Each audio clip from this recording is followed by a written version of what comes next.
This is the Boys Podcast on TV Podcast Industries, and we're talking about Season 4, Episode 7, The Insider. You killed Webweaver? Did you think he was the leak? He was a junkie who'd confessed to nailing Christ on the cross if it got him home for his next fix. I was very clear. No more secrets. But A-Train only leaked exactly the information I wanted Butcher and his team to know. He was the perfect disinformation delivery system. Until now. This was all part of the plan. Okay. You're done. Go back to your little litter box in Detroit and die alone. You promised. You promised me you would listen to me. You're lucky I'm not sending you home in a bucket. Go. Fine. Surround yourself with people like her, and you can systematically eliminate anyone who gets in your way, but there's one person you will never, ever defeat.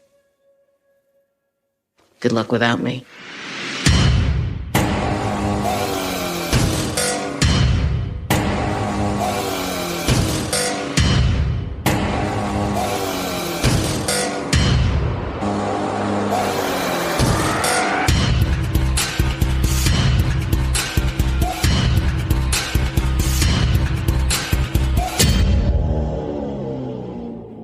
Welcome back, fellow boys and girls, to TV Podcast Industries and the Boys Podcast. We're here talking about Season 4, Episode 7, The Insider, which, of course, is the penultimate episode for this season of The Boys. I am one of your hosts, John. I'm your other host, Derek. The Insider, as an episode title for The Boys after last week's episode. Could have gone anywhere. Could have gone absolutely anywhere, couldn't it? Yeah. Large intestine, small intestine, We've seen a lot of insides. Nose a lot of cavity, insiders. you name it. And lots of other cavities too. Yeah. But indeed, it does refer to the member of the seven that's the Insider, who they're looking for. So, and of course, this is a spoiler-filled podcast, so if you don't know who the Insider is just yet, make sure you've watched the episode before we go on. Well, that is true, because I'm about to spoil it, because speaking of A-Train, I think he speaks for everyone when he says, who prints out boarding passes anyway? What are you, 86 years old? I love that. That's very good. Absolutely. And I do agree with him. However, coming from the era of paper and printing stuff out, it was always, to begin with, from an electronic point of view, have your backup in paper form.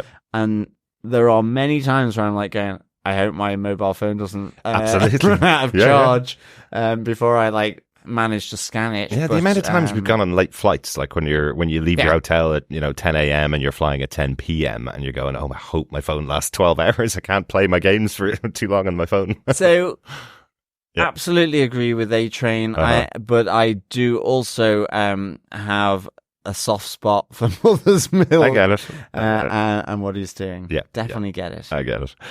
But before we get into this week's episode, let's have a chat about some of the feedback on last week's episode from our wonderful fellow boys and girls, John. Yes. Let us get into our feedback section for episode 6, last week's episode. Just a quick reminder for all you fellow boys and girls, you can send in your thoughts, theories, observations, comments, you name it, to feedback@tvpodcastindustries.com. We are, of course, over on Facebook with our Facebook group, and you can respond with your thoughts, theories, observations, comments, and anything else to our spoiler-filled posts over on facebook.com/groups/TV Podcast Industries. You can also send us a postcard, write us a letter, and of course we do have voicemail as well through our website over at tvpodcastindustries.com. Yes, one of those three things is true. You don't have our postal address, so you can't send us any of the other two things. Indeed. But let's start out with John in Chicago and his email, John. Yes. John in Chicago says, hi all, has anyone pointed out that Jeffrey Dean Morgan also played an invisible character in Grey's Anatomy? He was Katherine Heigl's dead love interest in quite a few episodes. I believe it was the first place I noticed him because he's quite charming in that run. Anyway, that is what immediately jumped to mind when Chris suggested he may not actually be real to anyone outside of Butcher. I wonder if the casting choice was a nod to that character. John from Chicago. It very may well be, but certainly Kripke has employed Jeffrey Dean Morgan quite substantially on Supernatural in the past. So there is previous collaborations there between the two. Absolutely. And I would say it's probably that, but you never know. Yeah. Kripke may have also spotted him on Grey's Anatomy at some point. I think he might have maybe written the character towards that from Grey's Anatomy. I'd never seen that on Grey's Anatomy, but I do remember when Jeffrey Dean Morgan came on as Negan in The Walking Dead, there were two schools of people that knew JDM, and it was either you knew him from Grey's Anatomy as this lovely character who was really sweet and really charming, or you knew him from Supernatural as the kind of gruff hunter who was the father to the two boys, and they were searching for him or working with him throughout Supernatural. So you either knew him from those two roles, and wondering whether he'd be able to play this really evil character in Negan in The Walking Dead was where everybody came to it from, especially after Grey's Anatomy. If you only knew him from there, and then you saw him as Negan in The Walking Dead, you probably weren't very prepared for where he went. Like, I kind of knew him from Supernatural, exactly. Really. Yeah, me too. But yeah, that's a great pickup, though, John. Yeah, I didn't realize that he played an invisible character as well over there, and we get the big reveal at the end of episode 6 that he isn't real, that he's inside the head of Billy Butcher as well. Yeah, definitely. Yeah. Thanks, John. Thanks, Great John. Name as well. Of course. Coffee and Vodka sent us his email about last week's episode. He said, "Greetings, fellow 1%er defenders. 1,000 times. Wow. The decades-old illusions of fanfic Batman and Spider-Man finally brought to the small screen were as disturbing as they were entertaining. The first standout, however, was Colby Minifie, as this season Ashley's finally been let off the leash to go as seemingly off-script batshit as she'd like. The second was Huey. His breaking at the end of the episode was as Emmy-worthy as Anthony Starr's episode 4 performance. As for the social commentary, the criminal justice system as an extension of the slavery it's always been, and the banter of the 1%er attendees. Oof. Stopping now before this breaks out into a novel, but just a couple of episodes to go. I'm predicting the cliffhanger to end all cliffhangers this season. 5 cinematic safe words, cake hole geniuses, and Kamiko book hunts out of 5. Peace and take care. Coffee and vodka. I don't think we mentioned last week the way Kamiko was communicating, using all the book titles and using the first line of books that she could get. It was quite hilarious. It was very good. Yeah, it was very good, because she does tend to, if she wants to expedite a conversation, she'll tend to type it into her phone, but she didn't have access to. But thank God he had a good library. Yes, massive because library. Otherwise it may have taken quite a bit longer. Exactly. It's for the children. Yes, no, really, really, really good.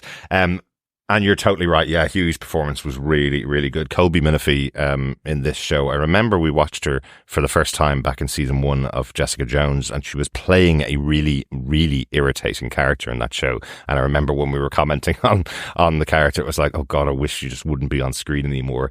Ashley's a really annoying character, but I absolutely love her on screen. They were pointing out in behind the scenes stuff that's available on the X-Ray on Prime Video. They had a conversation where they were talking about her performance, where when she's kicked out of the Sevens room, when she's in there too long for a meeting and Homelander kicks her out, that she basically spent about 5 minutes dropping things on the ground and making a really awkward exit to the room, to the point that they had to eventually edit it down. But she just had this whole interplay of how awkward this character would be being kicked out of a room, because she's supposed to be the CEO of the company but is terrified of her life at all times. So she's like dropping a pen, dropping a book, picking it up, trying to make her way out there silently and easily, but still annoying the hell out of Homelander. And they just said, this is a performance that comes directly from Colby Minifie, much like most of the other people in the show have brought their own personality to the character. She really has developed into someone that's so worth watching every episode now. Love her. Oh, absolutely. I think Colby Minifie is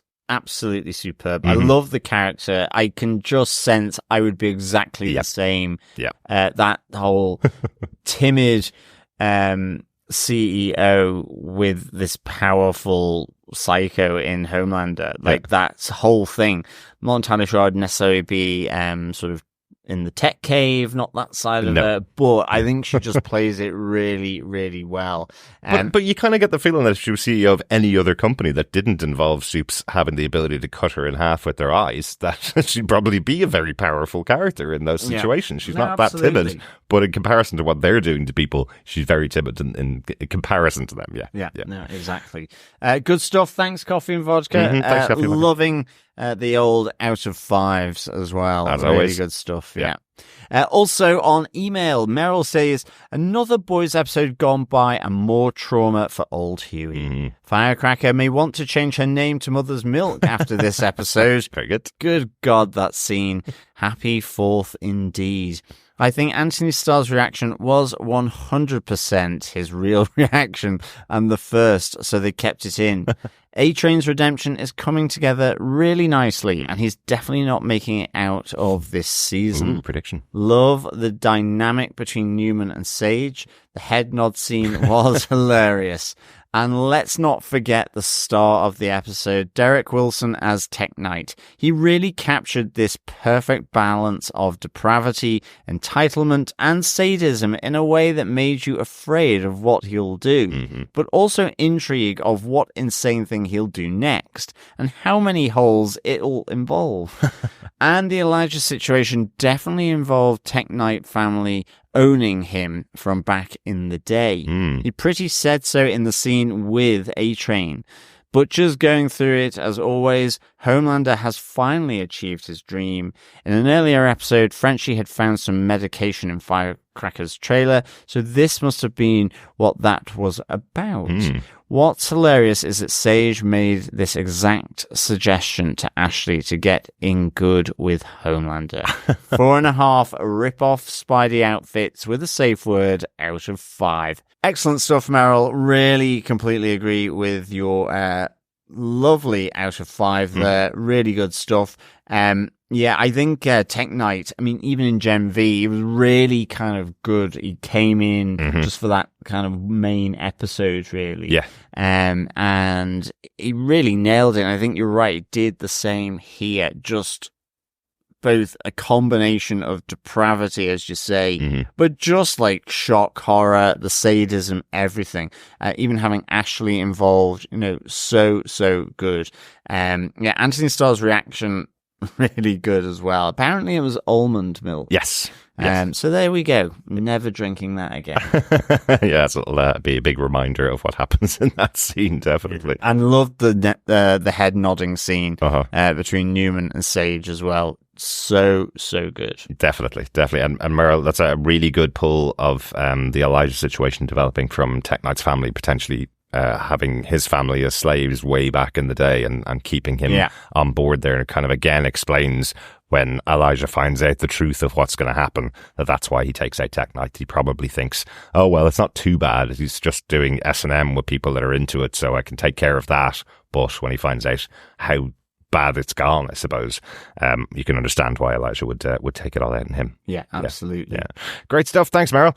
Over on our Facebook group at facebook.com/groups/TV Podcast Industries, Heather Wallace said, I don't want to think about most of what happened in that episode, so I'm just going to focus on Chris being right that Kessler was the figment of Butcher's brain tumor, the moral quandary of will Butcher set genocide in motion, and wanting to hug Kimiko for having nowhere else to go. Yes, at least there were other things to focus on in the episode. Absolutely. For you, Heather. Yeah. Good. Yeah, absolutely. Good stuff. Thanks, Heather. Dr. Bob Phillips said, I've never thought about the pharmacokinetics of rectal midazolam, the challenge of induced lactation, or the problems of laundering one's gimp suit before this episode. Savage satire back and taking crowbar-heavy swings at anything within reach, almost, but not quite too hard to watch.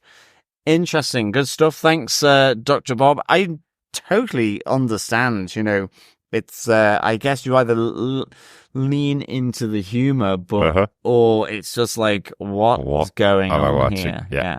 And it is a fine balance that this show generally pulls off with aplomb. Yes. I think there are certain episodes, such as Herogasm, and this included, definitely, that, are not going to be to everyone's cup of tea or cup of milk.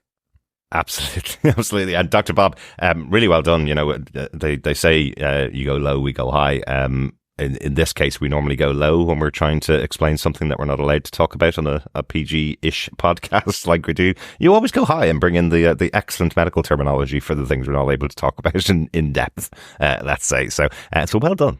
Thank you for that. Yes, excellent. Thanks, Dr. Bob. Joe Herbers said, most people guessed about Joe, but it was still a pretty good revelation from Butcher's perspective. Not loving this season, though. Harder to watch than usual. I think it would benefit from shorter episodes. Interesting. That's not something that I generally say about the boys, but they do seem very long. They cram a lot into the episodes. You know, I would say, looking at the timing of them, you probably could have 10-hour-long episodes, but we're getting 8 hour and 10-minute-ish episodes. I mean, I think earlier on, I definitely thought there was a tonal shift in the show for this season, and I think that might still be there. I think for episode 6, it's almost back with Herogasm. I think the lightness of the humor doesn't seem to go between the big points of humor like it used to. I think Agreed. Ashley is one of the main carriers of that, where everything she does is humorous. You know, same way with Huey would have been in past seasons, where I think his arc this season, same with A-Train, are quite heavy. And Chemico and Frenchie, you know, their relationship had generally had some of the funnier moments in the season, the things they have to deal with and the things they have to fight against. But here, they've been much more serious. But I do think you're right. This season seems to be a kind of a Kripke and the team are going, listen, I know this is a superhero show, but there's another possibility that this guy will get elected again this year. And this is the kind of thing you got to look forward to. Those opinions behind the scenes are coming back to the forefront again. So just listen to us. So I think there's a bit more aggression because it's a year of an election, as well as everything else. Yeah. So thanks, Joe. Thanks, Joe. David Mr. Ryder says, Newman didn't use her powers at the farm because she's with the Secret Service and they don't know that she's a soup. She only uses it in an emergency to save Stan, but there's so much chaos that no one notices. If she does it out in the open, then she would be discovered as a soup and then has to go and kill every person from the Secret Service that's with her. And that's just a lot of paperwork on how all your Secret Service people died. That's a really good point, Mr. Writer. We were wondering about why she didn't use her superpowers, just in case, a reminder for those of you who may not have heard that in the episode. We were wondering why she didn't use her superpowers on the attacking sheep. We were saying, you know, she would probably be safe if everybody ran in all different directions because she could blow up their heads. But if she's in front of the Secret Service people, those that are left, after a couple of them got murdered by the sheep, then I guess she didn't want to out herself as a soup. I think a good call that, David, All right, and on episode 6, David Mr. Ryder says, episode 6s are for the boys. First was Herogasm, then this. It was a weird, interesting episode, but was also fun. Nothing more, nothing less. Seems like they gave the writers and producers a blank check and said, don't spend it all in one place. It seems like a bridge to the season finale. Lighten things up and whack you over the head in episodes 7 and 8. I gasped when Sage took one to the dome, but it makes sense that her brains regenerate so fast that she doesn't die. They dropped little gems here and there throughout the season so far about that. I enjoyed it. Also, can we say that Chemico has got to be the second best actor after Homelander? That scene when she goes back to the prison, she says so much without saying a single word. She is a star, man. I have to say, it's so interesting, Karen Fukuhara playing Chemico as a person that doesn't talk at all throughout these last 3.5 seasons. And she does get across so much emotion. It's so weird to see her being interviewed. And she's very verbal, very, very eloquent when she speaks and talks. And she just channels that through this character who hasn't had any voice at all throughout the seasons, but is so good on screen. Yeah, definitely. You know, exactly as Heather says, you know, there's moments in that episode where you're going, I feel so bad for what she's had to go through. And definitely. And she's just getting across through her sign language. Yeah. And same as yourself, David, you know, I kind of did gasp when Sage took the bullet to the head, and then it was like immediately just remembering what had been kind of sort of laid out previously. I was like, okay, she might not die in the end. So I was, even though the blood was pouring out, I was like, okay, it became a bit more 50-50, but still I was like, whatever about doing a controlled lobotomy, that was a gunshot to the head. Yes. I thought it was still something quite different. Yeah, exactly. So again, interesting to see that she was able to get herself out of it. But again, it's a way against her powers, I suppose. Her powers of knowledge and intelligence shoot her in the head, and she becomes a gibbering mess for a while afterwards. Definitely. Thanks, David, Mr. Writer. Eugene Basil Abbott says, since I'm on a rewatch, I wonder if the white pubes are so upsetting because his father, Soldier Boy, didn't age, and neither did Stormfront. Another reason he feels like he's been done dirty. Ooh, interesting. That is such a good idea. Isn't it? Yeah, I really like that, Eugene, because, it makes an awful lot of sense. Because he wants to be loved, he's always thinking about how he compares as well, so really, really interesting stuff. That's really interesting. So it's entirely possible that he's thinking of his dad, Soldier Boy, and why he never aged, and he's getting white pubes. He feels quite hard done by, as you say. If he starts to get wrinkles, oh god, the end of the world. That is true. Yeah. Excellent stuff. Thanks, Eugene. And finally, over on Facebook, Scott McAnader says, my question is, did Mother's Milk know about Sage's regenerative brain, or was that a kill shot? He doesn't seem the kind to kill rather than incapacitate, but if he knows about her healing power, then that essentially is incapacitating with possible memory loss. Also, what was Sage doing in the library? Just reading, or was she searching for something? I think she's really a good guy and is sabotaging Homie and Vought from the inside. Excellent stuff, Scott. I don't know. I felt it was more a reflex. So whether he was actually purposefully aiming for the head, I don't know. He's a good shot. He's trained and can do all that. So maybe he was, absolutely. But he was also taken by surprise. So by the fact that she was in there. And she was really driving him to it as well by what she was saying to him. Now, I don't know, though. I would say, I know Mother's Milk as a character is not going to go out and kill someone innocent, but the mission of the boys as a team, and he's the leader of this team, the mission of the boys as a team is to take down and kill as many Supes as possible. Sage isn't innocent here. She's effectively the one that's been giving Homelander his brand new plan. So given the opportunity, I think Mother's Milk would take a kill shot on Sage. I don't think he knows about the healing powers, because that's something that would be very unusual for anybody outside to know. So I think he is trying to take a kill shot, or I think he takes a kill shot after being pushed over the edge, and then his reaction to it is the panic attack.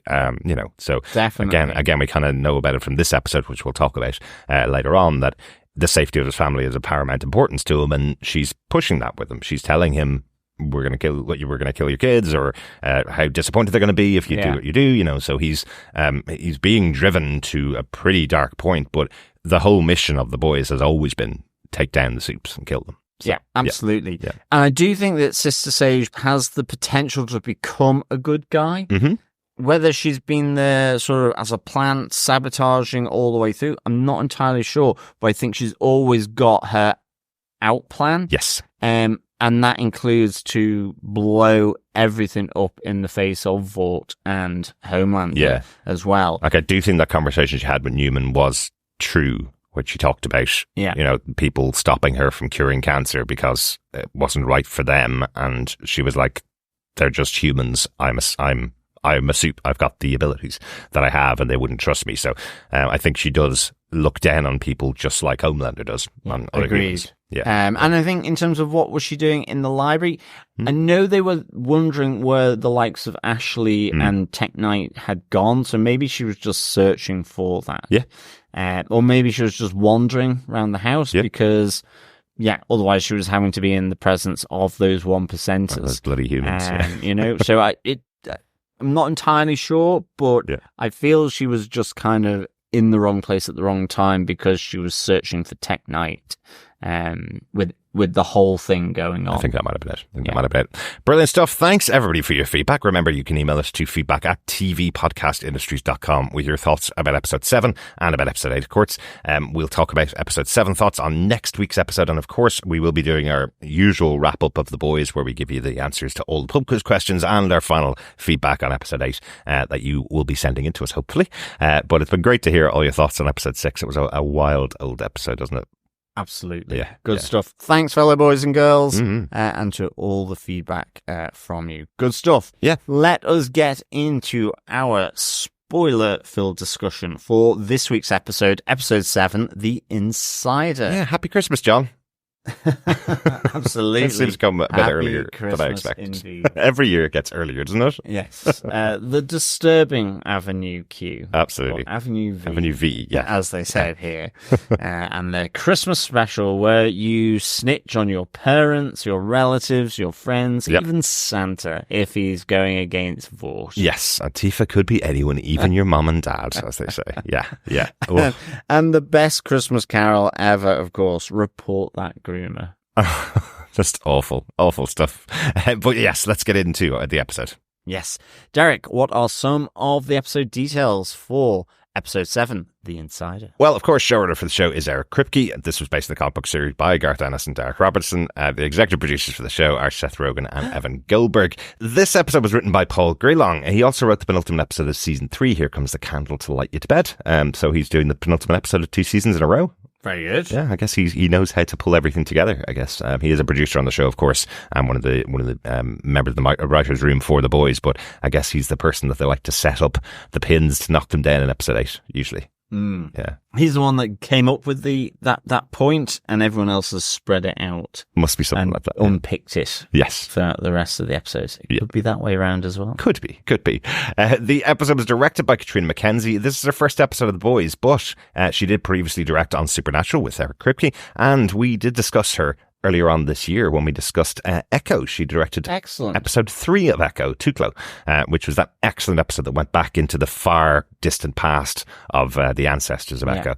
It was a very cool episode. And then really we had the big battle scene in the bowling alley to keep the bowling metaphor going. But it's really good, actually. I mean, Echo just seems like a real Echo now. It seems like ages ago. Yeah. This year seems to have flown, and maybe because of the lack of Marvel shows this year, it feels like I haven't been reminded of Echo. Yeah, like it's mid-July. We'd usually have done probably 3 Marvel shows and 2 movies, and all we're doing, we did Echo earlier on this year, which all came out in a day, and we'll be covering Daredevil versus Wolverine, which comes out, or Daredevil and Wolverine, which comes out later this month. So, and that's all our Marvel content until Agatha All Along, which comes out in September. So not much content this year, but great to have Katrina McKenzie over here directing an episode of The Boys after directing episode Echo. So that's quite cool. Definitely. John, do you want to tell us what they gave us with the synopsis for season 4, episode 7, The Insider? Sure.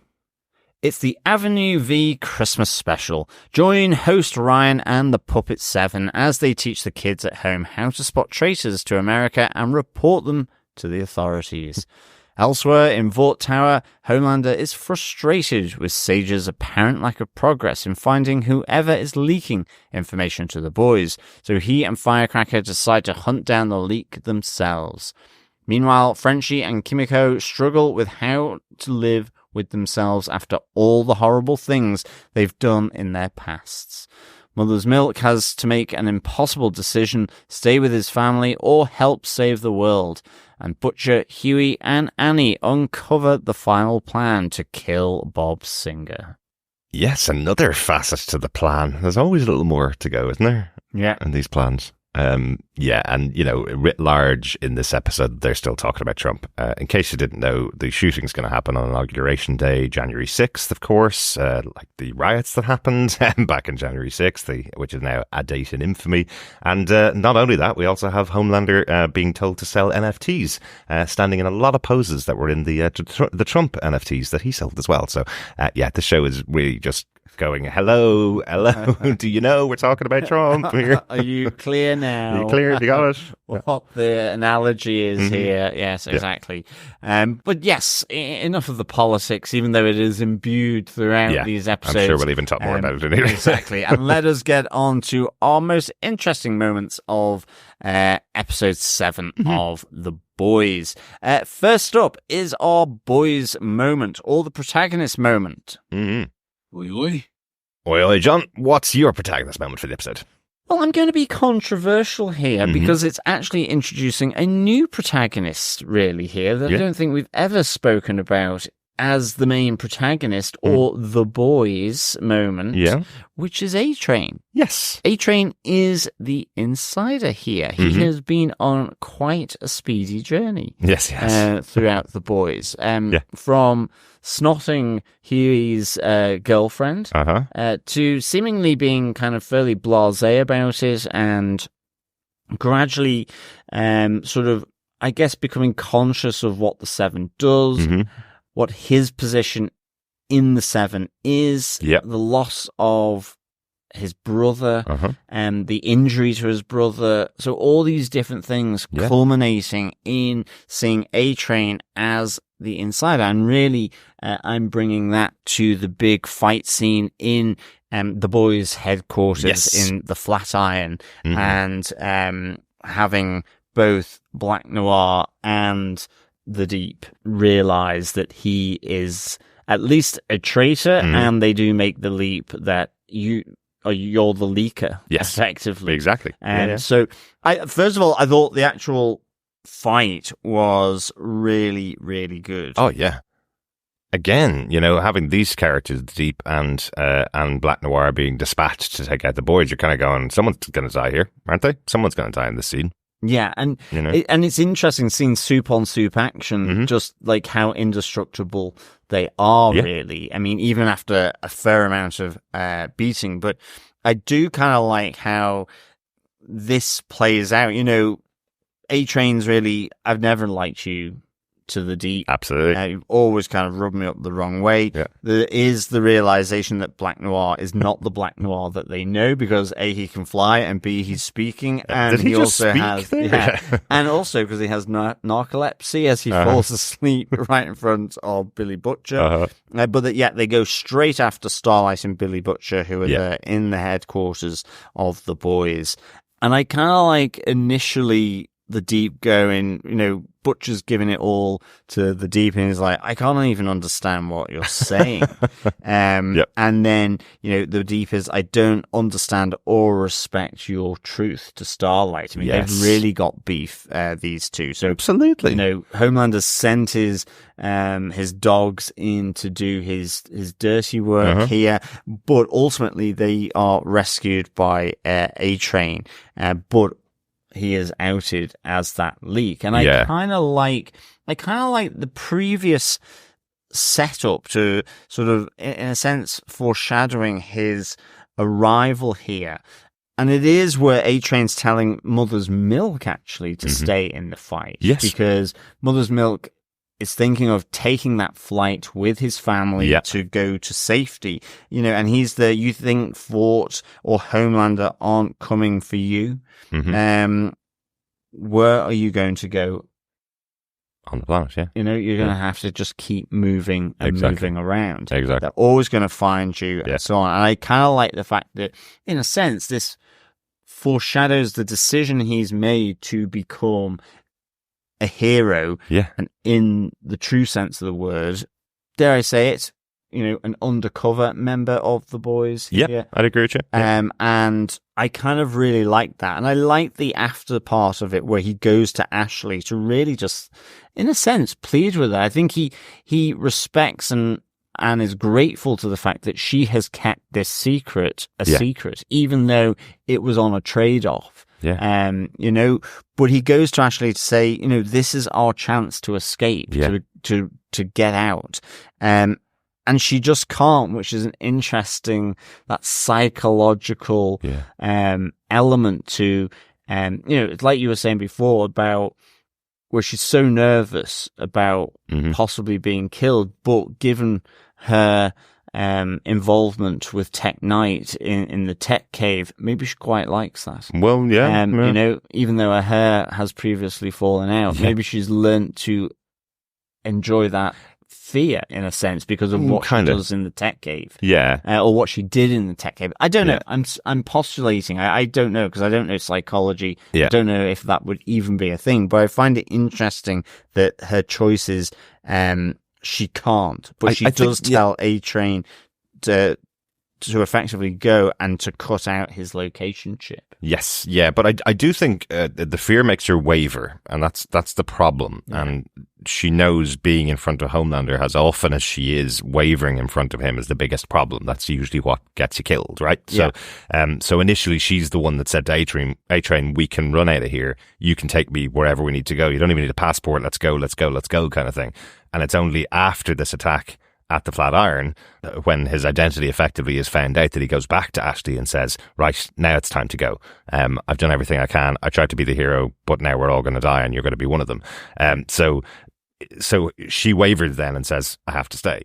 But it's interesting. We also learned that she fired her PA effectively, yes, who was the best PA she'd ever had. She fired him because she didn't want him killed. Because again, everything in this building is unstable. So no, you never know what might happen. Might bring the wrong coffee order and you get sliced in half by Homelander. So to protect him, Ashley does a heroic job by firing him effectively. So it's really interesting. As you say, John, the scene with A-Train and MM feeding in from last week's episode, where A-Train finally had the feeling of what it's like to be a superhero when he saved MM's life and the kids saw him there, no cameras around, nothing else. And yeah, A-Train's going, this is the best I've ever felt since I got my superpowers. Everything else was set up for me.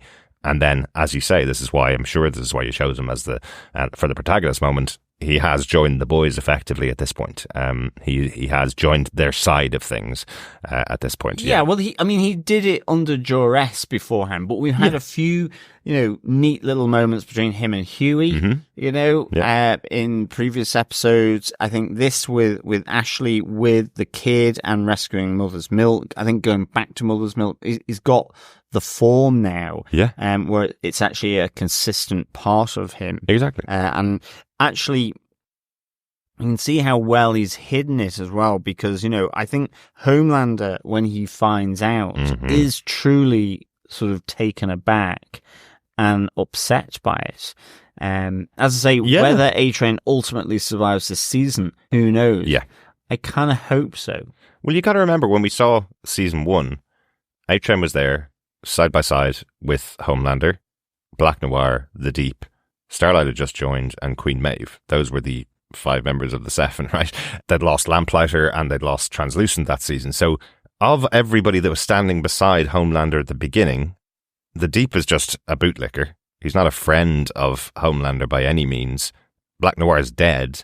Maeve turned on him, and now A-Train's turning on him. Yeah, exactly. So, there's nobody left that stands beside Homelander for very long. He thought he had A-Train on his side now. They'd gone through their bad time, and he thought he had A-Train on his side. So he looks genuinely hurt that A-Train has turned on him, that he didn't even suspect that it could be A-Train at this stage. So that's pretty interesting. I do want to quickly just talk about the fight. You mentioned the fight in the Flatiron, but just want to mention one other thing. I absolutely thought this is where the Deep's going to die. The Deep has gone through so much over the last couple of seasons, all the things that he's done. This is the point when Annie is really battering him. She's told by Butcher she has to leave him there. They have to get out of there before Black Noir comes back, and now that they know what the insider is, they need to get out of there. But I felt like this was the Deep's final moment with Annie. I thought so beating too. him to death with the top of the bin, wasn't it? No, it was a some flat iron, basically. Yeah, it was a dumbbell. Yes, weight. Yes, yeah. See how often I'm in the gym. Dustbin lid. Yes, Hey. But I did really feel that that's when we were going to lose Kevin. That's when we were going to lose the Deep. But I know he's a big fan favorite character. I love him. I love him to bits. I love what the actor does as the Deep. I think he's really, really fun in the show, and you can't lose everybody. No, there will be loads of people who will lose by the end of next season, I'm sure. But I thought this was his farewell. Mistakenly going to take on the boys, and being such an a-hole as well about it. Yeah. My God, that moment where he says, "Me Too is over and you lost. I don't care about your personal beliefs," and nobody else does to Annie. It's just you just can't come back from that. He is the bad guy, right? In the show, he is another one of the bad guys in the show. Oh, big time. Yeah. But from a place of pure ignorance. Exactly. Yes, that's the Deep right there. Yeah. But that's my protagonist moment, is A-Train effectively, really setting his stall out here. Great fight as well in the flat iron. Really enjoyed that. And I just liked how A-Train bookended this fight as well with Ashley afterwards and with Mother's Milk beforehand. Yeah. So I thought that was really good. Yeah. Derek, what's your boys' moment? My boys' moment for the episode is Kimiko and Frenchie. Their conversation where we finally learn why it is that Kimiko doesn't speak, that she learnt in her training for the terrorist organization that kidnapped her, the Shining Light. They made her fight on her first night there and told her she had to keep silent. And she stayed silent throughout the fight, killing the girl that she was up against, and then never spoke again. That is, she became the silent killer from that point onwards. Words just didn't come out anymore afterwards. And the reason she's telling this story to Frenchie makes total sense because of the arc that he's gone on to. He's accepting the murders that he's done over the years. He tried to turn himself into the cops for the murders. Weirdly, Billy got him off from all of those murders once again because they have the connections to do that. But he doesn't know how to accept all the things he's done, and Kimiko is saying, well, I've done things just as bad as you. We could have come together and talked about this. We could have helped each other. And I think genuinely telling that story to him does help him and does help the two of them accept the things they've done. It's not they're going to move on and forget about them, but they're part of who they are. Well, it's almost a realization that what she is trying to do for him and help him is what he has been doing for her. Very much so. I love how she just lays that out, and he says, well, you knew you could always come and talk to me, and it's like, go. Exactly. Come talk to me, yes. You can come and talk to me. Yeah. And that's what I was trying to do, where you were refusing to see me each of the times at the correctional institute. I do like how that's it seems to have just leveled off their relationship a bit and brought it back, because I know when they're there watching Samir working on the virus, it feels there's a bit of the normal banter coming back between the two, even though it's very dark and very twisted. They're kind of having some lightness between one another. Yes. There's a little bit. Frenchie trying to apologize with the stuffed teddy that he gets her from, which he says it's really cheap, wraps it in some newspaper and gives it to her as a kind of a peace offering. But it's only when they have this conversation that they're able to set themselves back up and be side by side again and kind of make amends in some way. But that does lead into what happens with Samir. So he is trying to progress with the virus, trying not to make sure that it causes some kind of genocide, killing every soup on the planet. Everybody that has any type of compound V in their blood it's even bigger than just any soup that's out there. Everybody would be dead. He thinks he has cracked it a little bit, or he lies and says he has cracked it. And stabs Kimiko in the leg with the syringe full of the virus that he's been working on, almost killing her. If it isn't for Frenchie sawing the leg off, oh my goodness, to the tune of "Steal My Sunshine," the terrible 90s song, which I was very impressed with. It felt like something out of an Edgar Wright movie where he's sawing back and forth in time to the song. It really felt like something from Shot of the Dead. Oh, that felt really visceral. Yes. that soaring. And the reason I mentioned the stuffed toy that Frenchie gave to Kimiko is because she's holding that to try and focus on something else, and it's just getting more and more covered in blood as he's sawing through the leg. But he does manage to save her. I mean, it's the classic zombie bite. It's Walking Dead. He does manage to saw the leg off before the virus has travelled and spread the leg. I was wondering whether later on we were almost going to get kind of a Deadpool moment with a little stubby, sort of feeble, kind of semi-withered, sort of growing back leg. Yeah. I wonder, because they did it with the arm, with her arm growing back earlier on in the season, doing it twice in the season. I guess we could have I think it would have worked. In my head, I knew that's what was going to happen, that she'd be walking around with a crutch for a few hours or days while her leg grew back. So maybe we'll get it next episode, actually. I'm not too sure. But the thing is, with Samir escaping, as Butcher says, it's now for Frenchie to extract and incubate this virus from Kimiko's infected leg now. Yes. And he should be able to do it if Samir was able to get it from a sheep's head. That's true. Yeah. Yeah, doesn't Billy say it's from Kimiko's infected gam? And it took me a second, even knowing British slang, it took me a second to go, oh, gam is a leg, isn't it? Yes, that's it. But we do get it helpfully presented in an ice bucket, the virus-laden leg of Kimiko as well. But again, just one tiny other thing that I wanted to mention about this. It's interesting that Samir went through all of these motions, turned on Kimiko, and Frenchie stabbed Kimiko with the syringe, and actually they'd had a conversation a couple of minutes beforehand where they're going, well, we have to let him go, right? We can't do what Billy would probably do and kill him. We have to let him go. But I think the twist on that was he asked Frenchie, this is only going to be used on Homelander, not on Victoria. Yeah. And Frenchie hesitated for a second and went, yeah, of course it's only Homelander. He hesitated too long. Yeah. So when in fact it's most likely that the virus won't be able to kill Homelander. It's most likely going to be used on Newman and Newman only. Well, Butcher does say to them that it is going to be on Homelander and Newman. Yes. Yeah. So he was probably right to. Samir sort of read the room correctly. Exactly. Yeah, exactly. Definitely.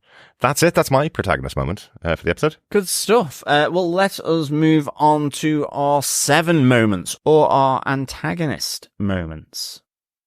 You're not the real heroes. I'm the real hero.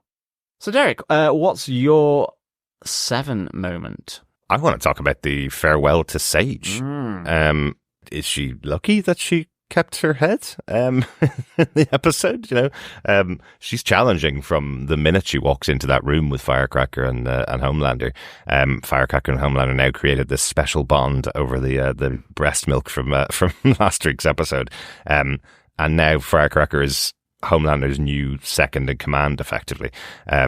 And the only reason this has all happened is because of that bullet that went into Sage's brain last week, taking away her powers. So Firecracker has had a chance to kind of weasel inside Homelander.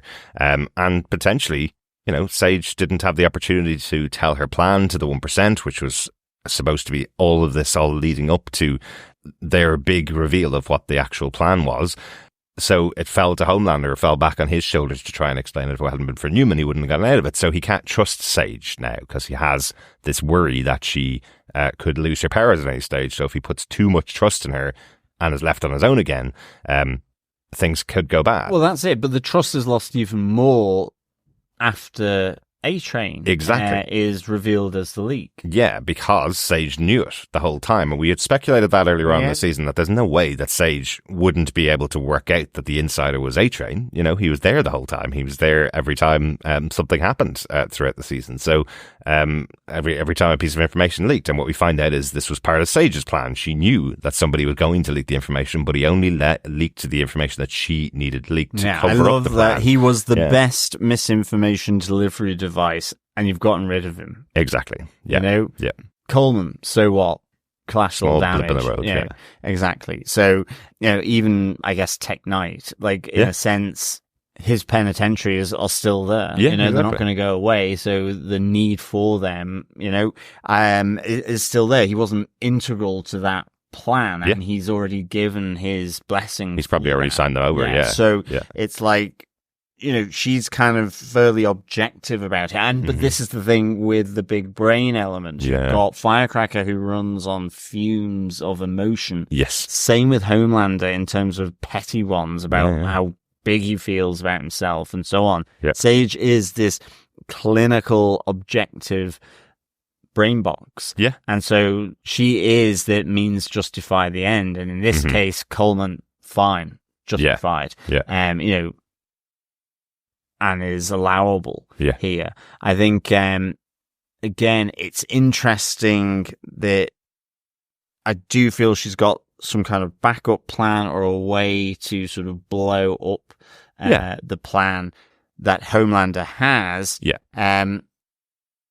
which is kind of interesting. I think the other side of it is that she has been playing a game anyway, even just socially, because of that great moment in the corridor as she's leaving with Black Noir and the Deep, who are coming back after the big A-Train fight, where, she says, I've been fired, I'm going, and Black Noir is kind of slightly distraught because they were at it as well. It's just without the lobotomy action that made me laugh it so was much. so funny. Just the idea that she had to lobotomize herself to have sex with the Deep, who she again thinks is a total idiot, but didn't have to do it for Black Noir. Exactly. Is hilarious. And the Deep finds out, which I know is one of your points from the other outstanding moments, but the Deep finds this out as a really bad moment for his relationship with Ambrosius. He does, yes. He does. So, I like that whole thing because the bromance between Black Noir and the Deep, as they were coming back from the fight, and then he looks at him and goes, bro, after he's found out. So good. John, you say bromance, but literally the conversation all the way up the corridor as the Deep is holding his now broken arm in his hand, and Noir has got bullet wounds all over him, and all they say to each other the whole way up the corridor is bro.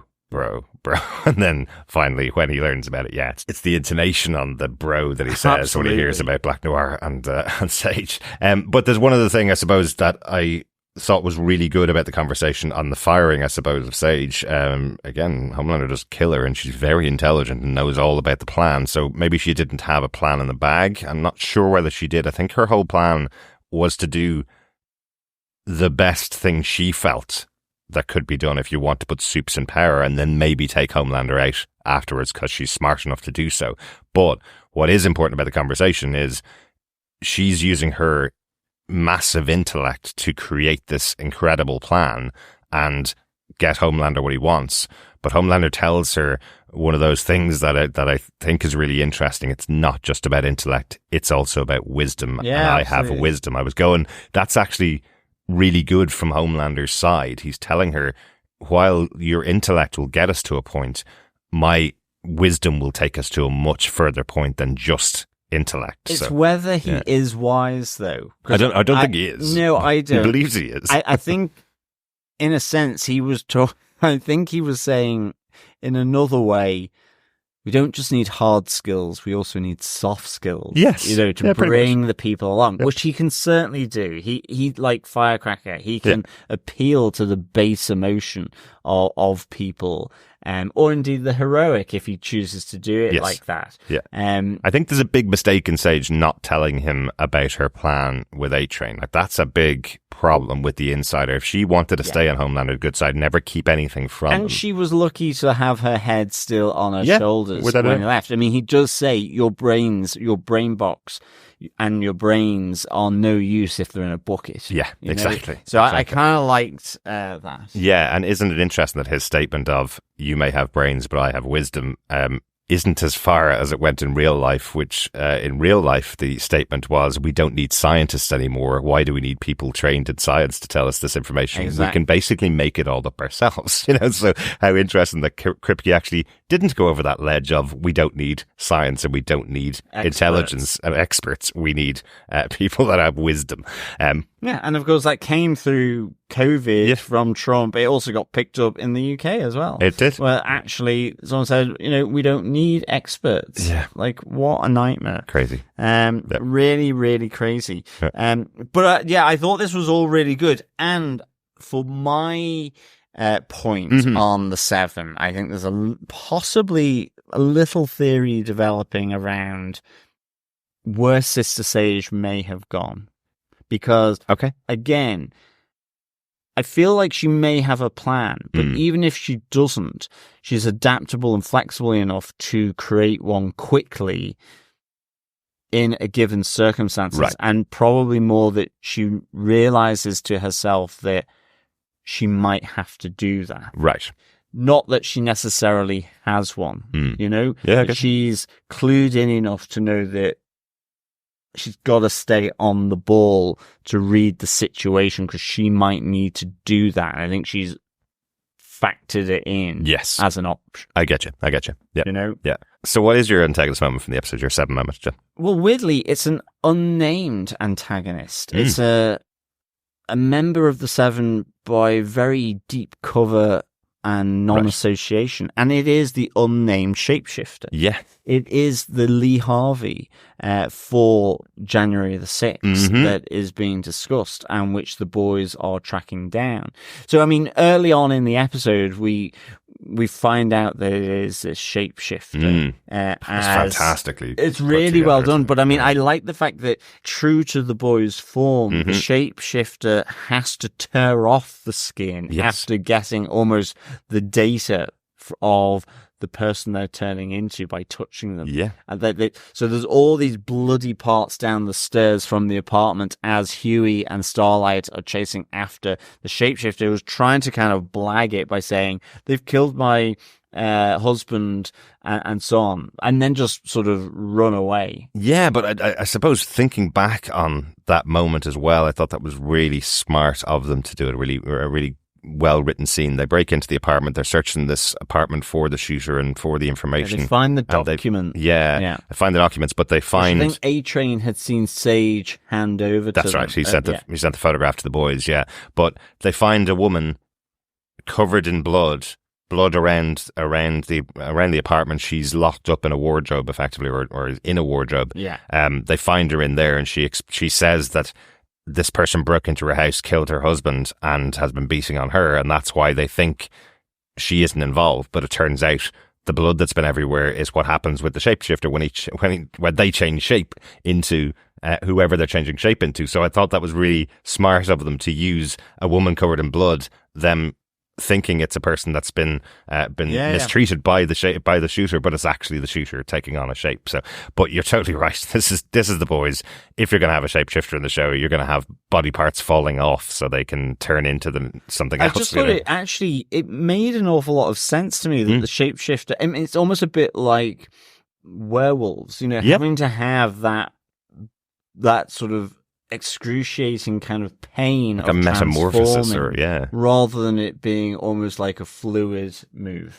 I felt it was taking inspiration from David Cronenberg in The Fly, and those types of body horror kind of movies. If you have your shapeshifter, they got to be falling apart, turning into something else. And it's true to the boys' form. So I really liked that. I liked, they find these Secret Service files. They show sort of the security detail for Singer on the 6th. And again, now I'm starting to sort of second guess, triple guess, and so on, because we know that Sage knew about A-Train, was withholding information from Homelander, was using him to deliver misinformation. So I'm guessing this is still part of that misinformation. Oh, maybe. Because, this was all done while she hadn't been found out to be withholding that information from Homelander. Yeah. Or is it in Train, effectively? Because ultimately what we find... Not in A-Train, right, just in general Train. John saw the look at doing it. Like that it is Starlight who is the Lee Harvey. Because of, we see that by the end, she has been taken, touched, the shapeshifter has come in and locked her up and is impersonating her to the point where, she's flirting and doing... Huey in the bedroom. She's taken laptop and stuff out of the safe at Starlight's apartment. So I'm there going, is this in order to ultimately, if the boys don't find out that this is to have Starlight as the Lee Harvey on the day. Yeah, maybe. Yeah, because the season has been very much the Starlighters versus Homelanders followers, so potentially, And that's the big coup for Sage, is that the person who has the moral high ground is the one that ends off shooting the president-elect in Bob Singer. And isn't it interesting, like, if you take that as the potential of what's happening in the last episode, Huey's the one that said when they learned it's a shapeshifter, he was going, how could you possibly catch this person at the inauguration ceremony if it could be absolutely anybody. Yeah. Well, even being absolutely anybody, the one person he will not suspect is going to be Starlight, exactly. Right? So it's going to be Annie. As well, the shapeshifters here do seem to take on the knowledge and the memories of the person. So I was thinking that, because how would they be able to get into the safe without the passkey? But they have the passkey. So, knew about the Starlighter outfit that we'd seen, and then using that as a sexy, kinky Starlighter to have a bit of how's your father with Huey. Huey probably should have known that that's not what Annie would have done. Possibly, but he suspected that's why he kept the uniform since she took it off. Yeah, he suspected she might at some stage come back. So to but then the final bit is that when you see Starlight chained up in the basement, there is a door opening. Yes. Or it sounds like there is a door opening. Mm-hmm. And I just wonder if that's Sage, because she knows that this plan has gone down. Yeah. She has misinformed them. She knows that the plan has gone down. Yeah. And I'm just there then going, she's now been fired. Yeah. Is this her moment to sort of spoil the plan? Maybe. Who knows? Like I guess the conversation she may have had with the shooter was, here's the documents, put those in your apartment. The boys will come looking for you because we have an insider. What your real plan is to go and get Starlight. We wouldn't need to document that effectively. You can remember that. So that could be something we'll see the other side of that conversation, or the audio of that conversation, let's say. Exactly. The next time in the next episode. So very good. It's a fantastic idea. Again, the boys coming up with something really interesting for this episode. We've seen shapeshifters before, though, in the show, but we just haven't had a main character as a shapeshifter. We've seen shapeshifters kill people in it kind of well. It almost fits into the whole idea of the Manchurian candidates as well. I know that's not a shapeshifter, but it's that someone has been so kind of brainwashed and processed and turned that even though they are loyal, the trigger switch to change that person. It feels in that sort of tradition, which is really quite good. Absolutely. I think I want to watch that movie again. But shall we move on to our other outstanding moment? Let's do it. Oh God! There was lots of explosions and blood everywhere this episode, wasn't there? John, do you want to give us your other outstanding moment? Because I think it features some of that. Yes. Webweaver is split in two, but not how you think. Or, shall I say, Webweaver is the leak, but not as you think. True. Very true. Because I do think the way this was drawn out, I think it's two things. I think it's just the absolute glee on Firecracker's face that she's got it right and she's going to be in Homelander's good books and all this kind of stuff. They've got Webweaver incarcerated. He must be the leak because he knew about the party. He wasn't there. And I love the fact that he's so nervous because of Homelander being there that he just keeps leaking his web fluid all over the cell. That noise. It was just almost disturbing. I'm gonna say it to our boys and girls. John's question for this episode was how many times that happened to Webweaver, and I told him no, because I don't think it's fair to have anybody watch that scene multiple times and count the sploosh noises. Because I'd have to watch it and count the sploosh noises to work out how many it happened. So sometimes we ban questions from our pub quiz. That's one of them. I think as well, I know what other outstanding moment you've got coming up, and it felt roughly in the same vein as to how it was drawn out. And I really kind of like that. I like the fact that they went with his nervous leaking again. Okay. And you thought, okay, it's going to stop now. Again. And I really, really enjoyed it. I thought it was intrinsically grim. And I think Webweaver is an intrinsically grim person. He is. I think Eric Kripke must hate Spider-Man, or the writer, somebody in the writer's room really dislikes the paragon of virtue that is Spider-Man in Marvel Comics, in the same way that somebody that came up with Homelander hates Superman being the paragon of virtue in the DC universe, so they created Homelander to be that complete opposite. So, and you kind of think Tech Knight and Batman, they could actually be the same. Well, maybe. Who knows what goes on in that cave? I think again, that Batcave. Yeah, I think again, Tech Knight being that different version of Batman, where he created his whole family was involved in slavery. That's not something that Batman would be involved in. But interestingly, as we said, you have got Spider-Man versus Batman last episode with Huey taking on the Spider-Man role, if you want to say that. And then this episode, we do have Superman versus Spider-Man. Yeah. And it doesn't go well for Spider-Man. It really doesn't. I mean, you knew with all the nervous leaking that something was going to happen. I just really didn't think he was effectively going to be split in two. No. Like Captain America doing his log chopping, it really was that. And I mean, just seeing are you thinking of the that is Groot meme when Captain America is splitting the logs? Exactly. But also seeing Firecracker's abject horror as, what was transpiring here. And again, a bit like when he sort of lasered one of Ashley's colleagues. Yeah. Well, he didn't actually tell them anything. Absolutely, Again, he just killed him. And they just assumed that the leak has now been plugged. Grand, we'll kill him and off we go. And they were so self-satisfied when Sage walked in, and we're telling her, we killed the leak, we killed Webweaver. And she just kind of looks at them going, you killed Webweaver? Like, I know who the leak is. It's A-Train. Why did you kill Webweaver? It's like this moment of them kind of looking at it going, no, we didn't do the right thing. So again, it's that lack of intelligence and Homelander just instantly jumping off the cliff whenever he thinks someone has wronged him. Absolutely. Yeah, but you're right. I wonder whether Firecracker thought he would be putting Webweaver in prison. Did she think that Webweaver was the leak?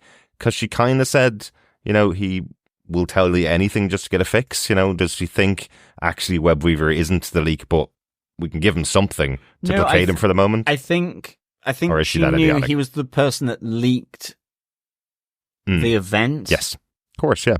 Because he's then trying to explain, but he's fumbling over his words, why it wasn't him at the event. Yeah.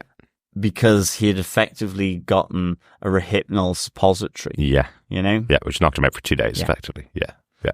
And I think he was also trying, this is just going to make it worse for me. So, he was just tripping over his explanation, and in the end, Homelander just seemed to have had enough. Yeah. Rips him in half. Farewell, rips him a new one. Spider-Man of the boys' universe. Yeah. Yeah. Derek, what's your outstanding moment? I didn't think about it, but you are right. There is a similarity in the scene that I chose for my other scene from the episode, which is Ambrosius's final moments, played by the awesome Oscar-winning Tilda Swinton. Yeah. As we've said throughout the season, her voice being lent to it is fantastic. But we did see a scene of Kevin, the Deep, reading poetry to Ambrosius early on, which I thought was brilliantly played by Tilda Swinton. And then later, as he realizes, he gets the text message from Sage to come and lobotomize her once more, and then decides that it's time to say goodbye to Ambrosius. So they have a bit of a fight when he comes back from sex with Sage. It looked also positive for the two of them. It did. And then Sage needed another sort of head F, basically. And then it's also the fact that it goes south for the Deep, because he's now killed his former love of his life, because he thought Sage is the one, she's the one that makes me feel real. I mean, he's completely misread the situation. Exactly. And she's now gone. Yeah. And he realizes that she needed to be lobotomized for that pleasure with him. Yeah. It wasn't real, the Deep. It wasn't at all real. And yeah, you're right. Kevin has just fallen for another woman who's mistreating him and doesn't understand him. And he could have had Ambrosius, who understands him perfectly well, even though... And was willing... He's an octopus. And was willing to go with it. I mean, she, as she said, her suckers could taste Sister Sage on it. She knew. She did know. She was a clever octopus, was old Ambrosia. But she, Ambrosia or Ambrosium? Ambrosius. Grand. I knew it wasn't ambrosia because that is tinned cream rice. Yes, the great creamy rice. Yeah, but yes, it's really the final moments of Ambrosius is my real point, because Kevin smashes her tank in anger when she's giving out about the relationship with Sage, and then closes her in the closet, listening to her dying gasps. And I have to say, again, Tilda Swinton must have had so much fun in the recording booth with this, because it feels like I'm trying to think. Is there another good example of this?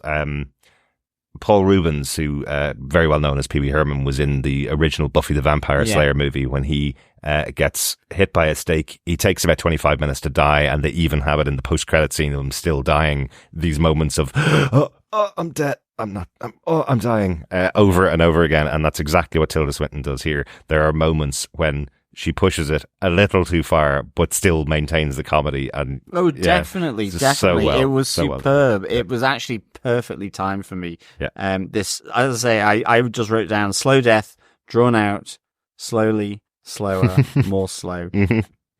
And what else, guys? It was done really well. I mean, given this, is an octopus, and you love Ambrosius because there's this kind of pureness to Tilda Swinton's voice, yet actually, what is being portrayed between the two is bestiality. Yeah, exactly. And you're like going, okay, I will kind of just like drop that out of my memory as I kind of watch this and just enjoy the performance of it, Yeah. I'm not going to think about that. Maybe lobotomize myself later and take that part of my brain out. And because Ambrosius has been there for, a while now, it's like, it was also like, oh no, he is going to kill her. Yeah. I mean, I was half hoping that you would think she's dead and she'll come back to extract her revenge. Maybe. She managed to get out. Yeah, I don't think because so. Because I think an octopus is able to squeeze out of quite narrow, sort of like a mouse, where they can squeeze through quite small spaces. Yeah. So I just wonder whether we actually did hear her last gasp. I think we did. I do as well, but I'm hoping she's there to extract revenge on the Deep, because he deserves it. He does deserve it, definitely. And as I said, I thought he was going to get it this episode as well. But that was my outstanding moment, my other outstanding moment. Anything else we talk about? Anything else we haven't mentioned, John, from the episode at all? The only other thing is we had Avenue V at the start, but I think we have Avenue Fucked. I think we do. Because of Ryan effectively sort of stopping the broadcast. Or Avenue V, like Sesame Street, brought to you this week by the letters F and U. Yeah. He stands up and says, this song is not cool. And we have this flash to Billy Butcher realizing, why he had faith in Ryan to do the good thing, despite being in the bar with his devil, Joe Kessler, on his case. But we see then as he leaves, kind of quite pleased that Ryan stood up to Vought, stood up to the system of Vought, and in fact stood up to his father, and he passes out in the bar. I say pass out to do with the black going around his brain rather than the drink.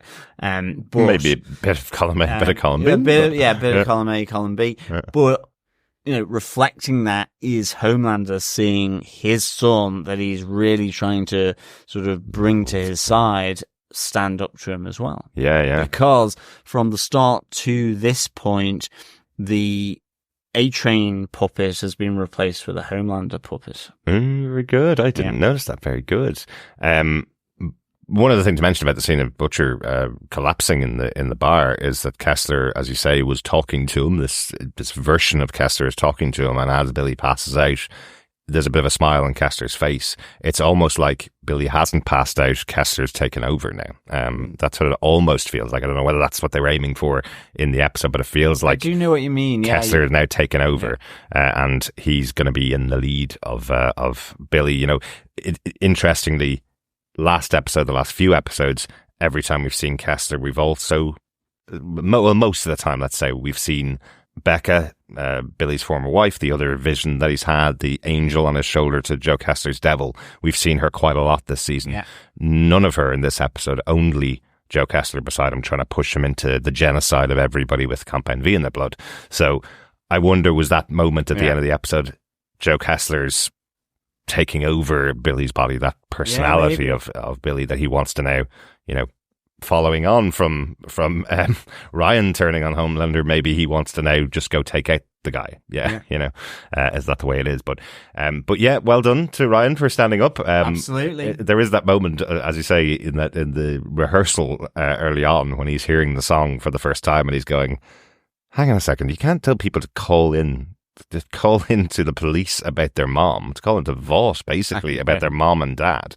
And the reveal at the end effectively is that his mom loved Christmas, that this was a special time for her, and nobody has thought of Ryan and how much he must be missing his mother at these times a year. That's a big moment for someone who's lost their parents. And we do see him picking out Billy's present that he's managed to get sent to Vought Tower and put under the Christmas tree. Absolutely. In Homelander's apartment there. And it's that recognition of, Christmas being important. That's what Billy remembers. Homelander so far is obsessed with the killing of the president, not his son, because we see the missed, he comes back to Ryan by answer phone, effectively. Yeah, just suck it up and say the lines as I wrote them, basically. Yeah. So you're right, that's a really important moment from the episode. One other quick thing I want to mention is the follow-on from MM's panic attack last week, where he's now reconciled with his wife. They kiss. They want to go and run away together, bring Monique with them, and go away and become a family again, which is something that MM has wanted all the way throughout these 4 seasons so far. That he wanted to reunite and work it out with his wife, and now they were going to go on the run, but he chose to stay with the boys. Ooh, these are always bad choices. Always wondering what's going to happen, because he had a way out. He had a moment out. I was 2 days away from retirement. But as A-Train said, you haven't. Yeah. Because that was the deciding factor for me, is that he realized if he runs with his family, it's not just him they get, it's him and his family. Yeah. And no matter where they go, if they succeed, he's not there trying to stop them. Yeah. And he's one of the few people that knows what's about to come. Yeah. So I kind of liked that. Yeah. I do, but it puts a target on him quite significantly when he's had that moment that he could have gotten out and didn't. And same with A-Train. I mean, they've all got targets on them at this stage. A-Train does leave, though. By the end of the episode, A-Train has left the city. He's gone into hiding, effectively. So we don't even know if we'll see him next week in the final episode. Yeah. But overall, John, what's your final thoughts on The Boys Season 4, Episode 7, The Insider? I really enjoyed this as sort of penultimate lead up to the final one. I think, lots of spinning plates. I mean, the introduction of the shapeshifter and the form of the person that they've taken in Starlight. For me, I'd give this 4.5 MILFs of invention out of 5. I just really enjoyed this. To me, The Boys is in its swing. It's got its momentum. It's got its mojo. It just moves through. It's really clean. It's funny. Great points in it.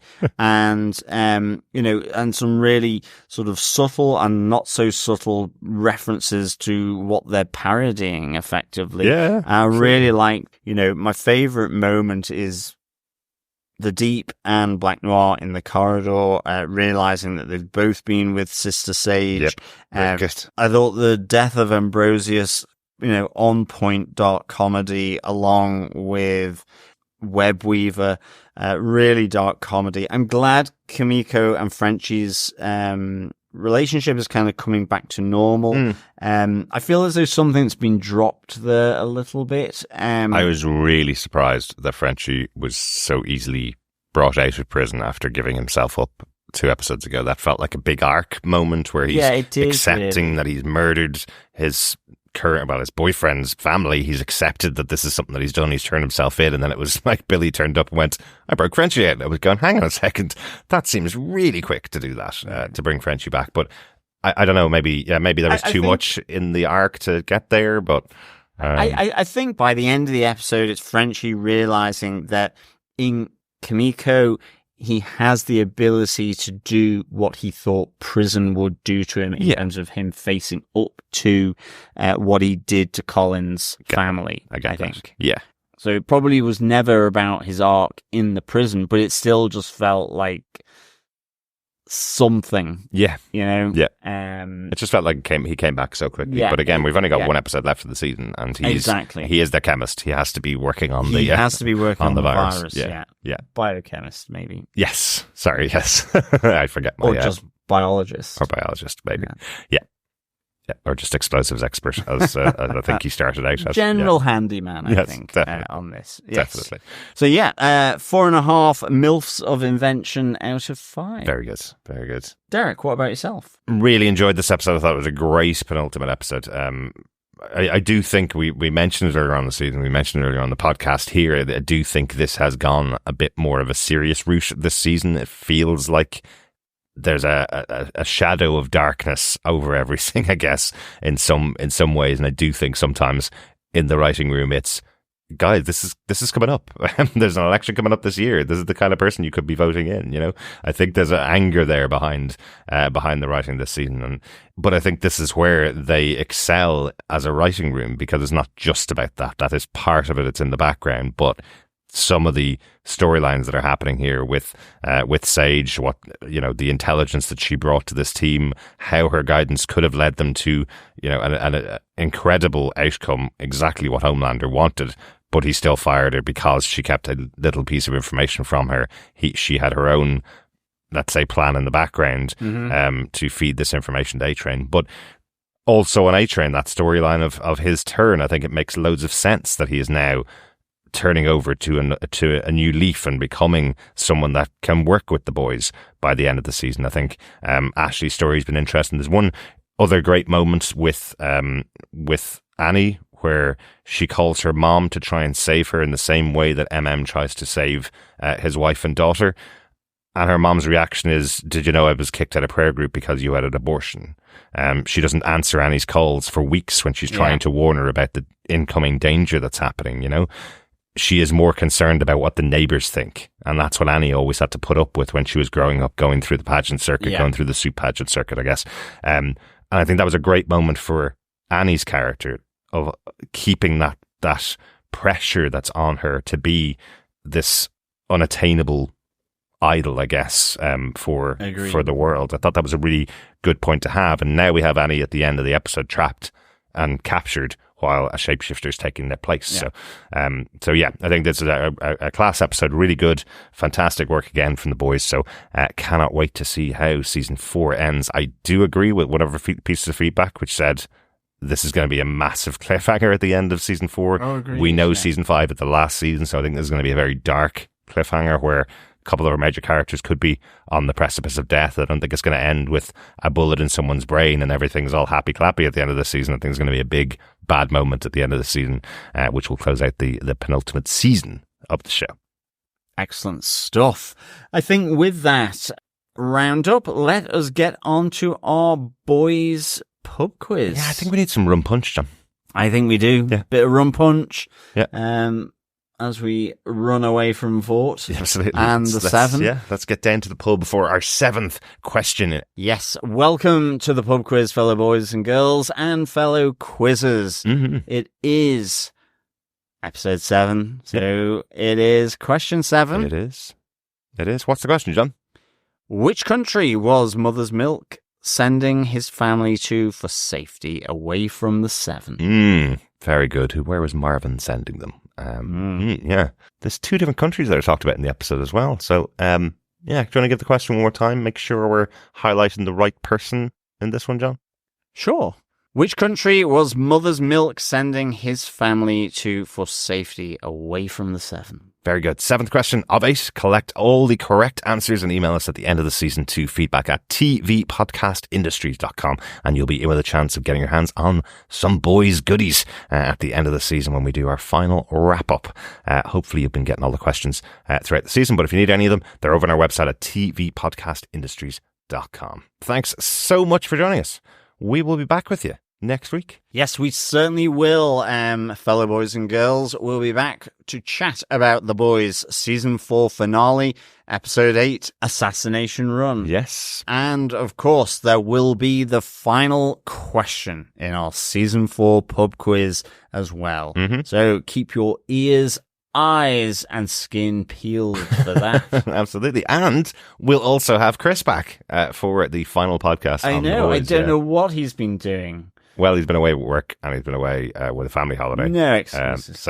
So we weren't going to get him to record while he was away this time. Interestingly, I was listening back at some of our old episodes of The Boys, and Chris recorded from New York at one point. I know. He could have done that again this time. Could have. I think his work was a little busier this time. And having a baby on holiday, it always takes up a lot of time. So I get it. You just can't get the staff these days.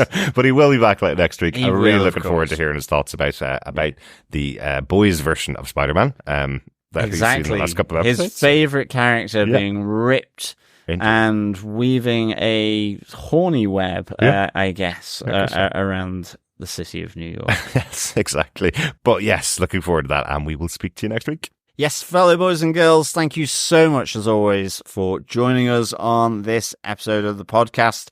We will, of course, be back again to look at Assassination Run, and probably with a mega podcast, given Chris will be sort of just verbally releasing himself. We'll see. But until next time, of course, keep watching, keep listening, and of course, slowly,